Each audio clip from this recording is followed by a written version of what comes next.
এবারে ৭৬ জনকে independent candidate তাদেরকে কি করা হলো, বাতিল করা হলো। এবং ইন্ডিপেন্ডেন্ট ক্যান্ডিডেট বলে দিয়ে বেশিরভাগই হচ্ছে বিএনপির।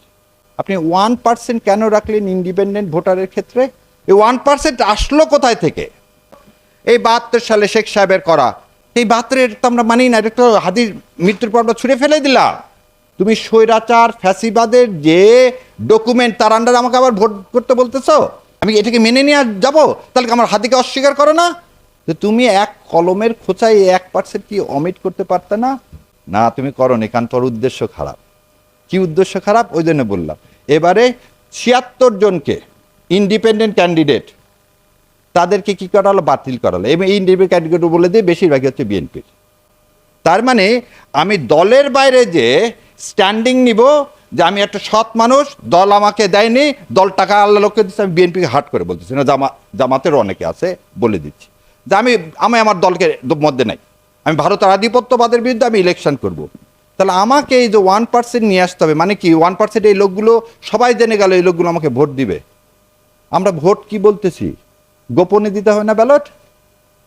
তা আপনি প্রকাশ্যে যে ব্যালট হয়ে গেল 1%, তাহলে এই কেন করে দিলেন জানেন? ওই ভোটের 3 দিন আগে এদের বিরুদ্ধে সব আপনি কি করবেন, মামলা দিয়ে এগুলো সবগুলোকে জেলে ভরবেন, যেটা গত 53 বছরে হয়েছে। এই যে জেলে ভরার কথা বললাম, এটা হচ্ছে লিগাল। কি কিরকম? আপনি বললেন যার যার প্রতীকে তাকে তাকে ইলেকশন করতে হবে। আমি দেখছি আরে জোয়ার আসছে ধানের শীষ আর দাড়িপাল্লার, আর আমার মার্কা রিক্সা তো জিতবে না, দেখ আমি আমার দলের সাথে, বড় দলের সাথে যোগ দিয়ে দিই। আপনি রাজনৈতিক চরিত্র হনন করলেন আইনের মাধ্যমে। বড় বোয়াল ছোট মাছগুলোকে গিলে ফেলে দিচ্ছে। এর নাম তো বহুদলীয় গণতন্ত্র না? করে তুমি জুলাইয়ের ইয়াতে এসে কোনো রাজনৈতিক দলগুলোর সাথে না বসে তুমি এই ডিমার্কেটেড করলা কেন কনস্টিটিউয়েন্সি? তোমাকে কে বলছে এটা করতে? অ্যাডমিনিস্ট্রেশন, পুলিশ যদি আপনার সঙ্গে থাকে তাহলে ভোট করাটা খুব সহজ। আবার বলে দিচ্ছি, ইলেকশন ইঞ্জিনিয়ারিং কিভাবে হয়েছে অতীতে, এটা যদি বোঝা যায় তাহলে সামনে ইলেকশন ইঞ্জিনিয়ারিংটা বন্ধ করা সহজ হবে। তাহলে ইলেকশন, আমাদের দেশে ইলেকশনটা কে করবে? ইলেকশনটা কে করবে এই দায়িত্বভার কনস্টিটিউশন 118 নম্বরে দিয়ে দিল যে একটা নির্বাচন কমিশন থাকবে, সেই নির্বাচন কমিশন সারা দেশে ইলেকশন করবে। এই 118-4 বলতেছে নির্বাচন কমিশন দায়িত্ব পালনের ক্ষেত্রে স্বাধীন থাকিবেন এবং কেবল এই সংবিধান ও আইনের অধীনে থাকিবেন। সংবিধান শেখ হাসিনার, তাহলে নির্বাচন কমিশনার শেখ হাসিনার হয়ে যাবে। এবং হুদারা তাই করছে। 2013 মানে 14 সাল, 18 সাল, 24 সাল, এই সংবিধান বলতেছে তোমাকে নিরপেক্ষ থাকতে হবে। তাহলে প্রথম কথা, তোমাকে অ্যাপয়েন্টমেন্ট প্রসিডিওরটা আগে আমাকে দেখতে হবে যে এই নির্বাচন কমিশন তাবেদার কি তাবেদার না। আর জুলাইয়ের 36 জুলাই আমাদের আসল কথাটা কি ছিল, যে কোনো বৈষম্য থাকবে না, কোনো তাবেদারি থাকবে না, আমরা কারো পক্ষে কোনো এজেন্ডা বাস্তবায়ন করব না। তাহলে ধরে নেন আজকের যে নির্বাচন কমিশন আছে, এই নির্বাচন কমিশন জুলাইয়ের যে ইচ্ছা, সেই ইচ্ছার প্রতিফলনে নির্বাচন কমিশন, আর নির্বাচন কমিশন ইলেকশন করতে চায়। তাহলে এবার চলেন যে দেখি নির্বাচন কমিশন কিভাবে ইলেকশন করে। আর্টিকেল 120 বলতেছে এই ভাগে নির্বাচন কমিশনের উপর ন্যস্ত দায়িত্ব পালনের জন্য যেইরূপ কর্মচারী প্রয়োজন হইবে, নির্বাচন কমিশন অনুরোধ করলে রাষ্ট্রপতি নির্বাচন কমিশনকে সেইরূপ কর্মচারী প্রদান করিবে। তার মানে আমাদের ইলেকশন কমিশনের কোনো নিজস্ব কোনো কর্মচারী নাই। আবার বোঝেন, ঢাল নাই তলোয়ার নাই নিধিরাম সর্দার। এই নির্বাচন কমিশন যেটা গঠন করা হয়, সেই নির্বাচন কমিশনের কোনো লোক নাই। কি নাই? রিটার্নিং অফিসার তার নাই, প্রিজাইডিং অফিসার তার নাই, পুলিং অফিসার তার নাই। তাহলে এরা কারা? এরা কারা? প্রিজাইডিং অফিসার হচ্ছে DC, deputy commissioner. Pulling officer কারা? রাষ্ট্রীয় কর্মচারী তারা। এবার আপনাদেরকে আমি একটা একটা করে দেখাই কিভাবে এদেশে ইলেকশন ইঞ্জিনিয়ারিং হয়েছে। বাংলাদেশে সর্বপ্রথম ইলেকশন ইঞ্জিনিয়ারিং, আমি বাংলাদেশে এই কথা বলতেছি এই কারণে, 70 সালের ইলেকশনটাকে একটা প্যারামিটার ধরা হয়। 70 সালের ইলেকশনটাকে একটা প্যারামিটার ধরা হয়। সেই 70 সালের ইলেকশনে কি হয়েছিল? 70 সালের ইলেকশনে একটা মাত্র পলিটিক্যাল পার্টি ছিল ইস্ট পাকিস্তানে, কারণ মৌলানা ভাসানী এবং অন্যরা ভোট বর্জন করলেন। তখন আওয়ামী লীগ তখন একমাত্র ভোট করলেন। দ্বিতীয় ছিল, তখন 80% অ্যাডমিনিস্ট্রেশনে, লোকাল অ্যাডমিনিস্ট্রেশনে ছিল সব বাঙালি। ইপিআর মানে যে আজকের যে বিডিআর এবং পুলিশ ফোর্স, তারাও ছিলেন বাংলাদেশি।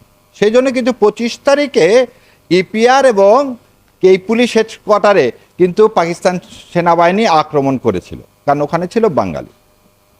তাহলে তিনটা জিনিস পাওয়া গেল, অ্যাডমিনিস্ট্রেশন, পুলিশ যদি আপনার সঙ্গে থাকে তাহলে ভোট করাটা খুব সহজ।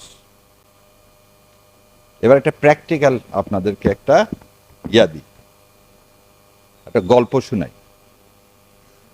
1988 সালে আমি ক্লাস 6-এর ছাত্র। আমাকে একজন বললো ভোট দিবি, আমি বললাম তো ভোটারই না। তো না, ভোট দিতে পারবি যদি ফ্রিডম পার্টিতে ভোট দিস কুড়ালে, তাহলে তুই ভোট দিতে পারবি। তাই আমি তো কিছুই জানি না। তা আমাকে নিয়ে গেল, আমি সুন্দর মতো ভোট কেন্দ্রে ঢুকলাম, এবং তখন আমি বলে দিচ্ছি হাফ প্যান্ট পরতাম, ফুল প্যান্টও পরতাম না। আমি গেলাম এবং যে ওখানে কুড়াল মার্কায় ভোট দিলাম। কেন কুড়াল মার্কা? তখন এরশাদ সাহেব কিন্তু প্রেসিডেন্ট ইলেকশন করতেছেন। তার মানে ওই কেন্দ্রে এরশাদ সাহেবের বিরুদ্ধে কোনো ভোট তখন পর্যন্ত পড়েনি। সেজন্য বিকাল 4টার দিকে আমাদের মতো ছোট ছোট ছেলেবেলেকে নিয়ে যে কিছু ভোট তো দেখাতে হবে যে অপোজিশনেও পড়ছে, অপোজিশনেও পড়ছে। আচ্ছা, তাহলে প্রথম জিনিস হচ্ছে একটা ইলেকশন কমিশন যে ইলেকশন করবে তাকে স্বাধীন হতে হবে, নামে স্বাধীন, কারণ এর তো কোনো কর্মচারী নাই। এবার আসেন, ইলেকশন কমিশন ডিসিএসপি ছাড়া আর কে কে করে? স্কুল এবং কলেজের টিচাররা করে। এবার আসেন গত 15 বছর যত ডিসিএসপি নিয়োগ হয়েছে, আওয়ামী লীগের বাইরে কাউকে নিয়োগ দেওয়া হয়েছে? সেই লোকগুলোকে দিয়ে আপনি কিন্তু এবারে ইলেকশন করাবেন? যাদেরকে বলা হয় ডাই হার্ট, ওই পরিবারের মধ্যে একটা জামাত ইসলাম থাকলে তাকে নিয়োগ দেওয়া হয়নি। পরিবারের মধ্যে মামা চাচা খালুও যদি জামাত ইসলামের সমর্থক থাকে তাকে দেওয়া হয়নি। বিএনপির কোনো নেতা আছে, দেওয়া হয়নি। তার মানে হচ্ছে এরা ওই যে বলেন না সাচ্চা মুসলমান, এরা হচ্ছে সাচ্চা আওয়ামী লীগার। এই সাচ্চা আওয়ামী লীগার প্রশাসনকে দিয়ে কিন্তু আপনি ইলেকশন করবেন। এবার আসেন, প্রতিটা এমপির আগের ইনকাম কি ছিল জানেন? এমপিওভুক্ত কলেজে শিক্ষক নিয়োগ, একটা শিক্ষক নিয়োগ করলে 15-20 লক্ষ টাকা নিত। তাহলে স্কুল কলেজের যে শিক্ষক, সেই শিক্ষকগুলো কিন্তু গত 15 বছরে নিয়োগকৃত আওয়ামী লীগার। আসেন জুডিশিয়াল সার্ভিস কমিশন, যে ম্যাজিস্ট্রেট, এই জুডিশিয়াল সার্ভিস কমিশনে সভাপতি ছিল জাস্টিস এনায়েতুর রহিম, যে নিজেকে ডিক্লেয়ার করছিল শপথবদ্ধ রাজনীতিবিদ। তার কাছে সব জায়গায় সততা আছে, এক জায়গায় নাই, সেটা হচ্ছে আওয়ামী লীগের ব্যাপার। তো তিনি যখন যাদেরকে ওই ভাইবা বলে জিজ্ঞাসা করত, যদি দেখছে টাকলুর উপরে কোনো কাপড় আছে, প্রথমেই বলতো ও তুমি তো কারো এজেন্ডা নিয়ে আসছো। সে যতই বলুক না আল্লাহ বলছে সেজন্য। আর একটা জিনিস জিজ্ঞাসা করতো, তোমার পরিবারে কেউ মাদ্রাসায় পড়ে কিনা। সে তুমি ফার্স্ট হও আর সেকেন্ড হও। আমার জুনিয়র আছে, ও 3বার ফার্স্ট হয়েছে জুডিশিয়ারের পরীক্ষায়, তাকে নেওয়া হয়নি কেন? তার দাঁড়িয়ে আছে।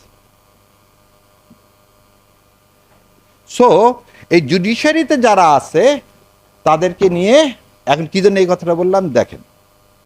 আসেন এবার আসেন দ্বিতীয়টায় আসি, ইঞ্জিনিয়ারিং কিভাবে হয়। প্রথম ইঞ্জিনিয়ারিং হয় হচ্ছে আইনের মাধ্যমে। কিসের মাধ্যমে? আইনের মাধ্যমে। কিভাবে আইনের মাধ্যমে হয়?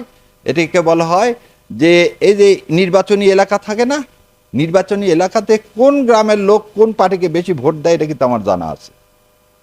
তা আমি দেখলাম যে পাশের গ্রামের 99% ভোট পড়ে হচ্ছে বিএনপির, আর এই পারে 2টা গ্রাম আছে যাদের 99% ভোট পড়ে জামাতের।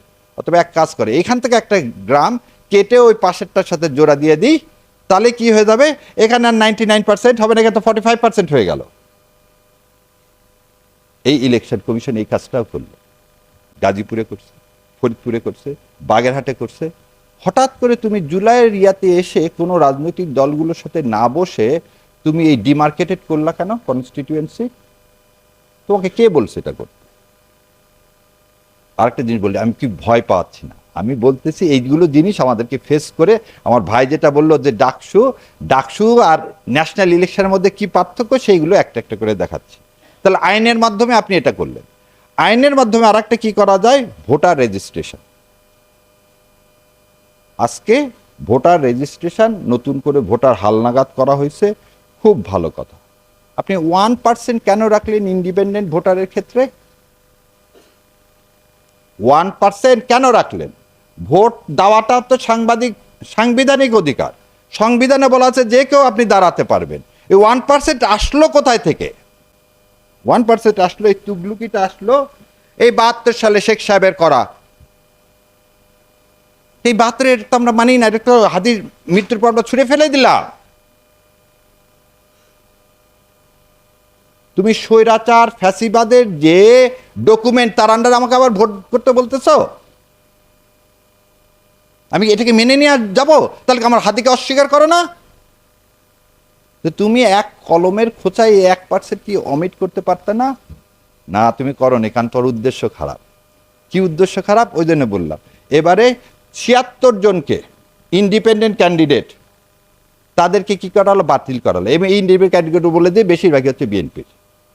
তার মানে আমি দলের বাইরে যে স্ট্যান্ডিং নিব, যে আমি একটা সৎ মানুষ, দল আমাকে দেয়নি, দল টাকা আল্লাহ লোককে দিচ্ছে, আমি বিএনপিকে হাট করে বলতেছি না, জামাতের অনেকে আছে, বলে দিচ্ছি যে আমি আমার দলকে মধ্যে নাই, আমি ভারতের আধিপত্যবাদের বিরুদ্ধে আমি ইলেকশন করব। তাহলে আমাকে এই যে 1% নিয়ে আসতে হবে, মানে কি 1% এই লোকগুলো সবাই জেনে গেল এই লোকগুলো আমাকে ভোট দিবে। আমরা ভোট কি বলতেছি, গোপনে দিতে হয় না ব্যালট? তা আপনি প্রকাশ্যে যে ব্যালট হয়ে গেল 1%, তাহলে এই কেন করে দিলেন জানেন? ওই ভোটের 3 দিন আগে এদের বিরুদ্ধে সব আপনি কি করবেন, মামলা দিয়ে এগুলো সবগুলোকে জেলে ভরবেন, যেটা গত 53 বছরে হয়েছে।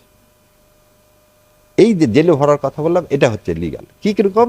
আপনি বললেন যার যার প্রতীকে তাকে তাকে ইলেকশন করতে হবে। আমি দেখছি আরে জোয়ার আসছে ধানের শীষ আর দাড়িপাল্লার, আর আমার মার্কা রিক্সা তো জিতবে না, দেখ আমি আমার দলের সাথে, বড় দলের সাথে যোগ দিয়ে দিই। আপনি রাজনৈতিক চরিত্র হরণ করলেন আইনের মাধ্যমে। বড় বোয়াল ছোট মাছগুলোকে গিলে ফেলে দিচ্ছে। এর নাম তো বহুদলীয় গণতন্ত্র না? তাহলে আইনের মাধ্যমে কি কি দেখালাম? 4টা ভাবে, এবং 4টায় এক্সিস্ট। এই 4টাকে মোকাবেলা করে কিন্তু আমাকে এবারে ইলেকশন করতে হবে।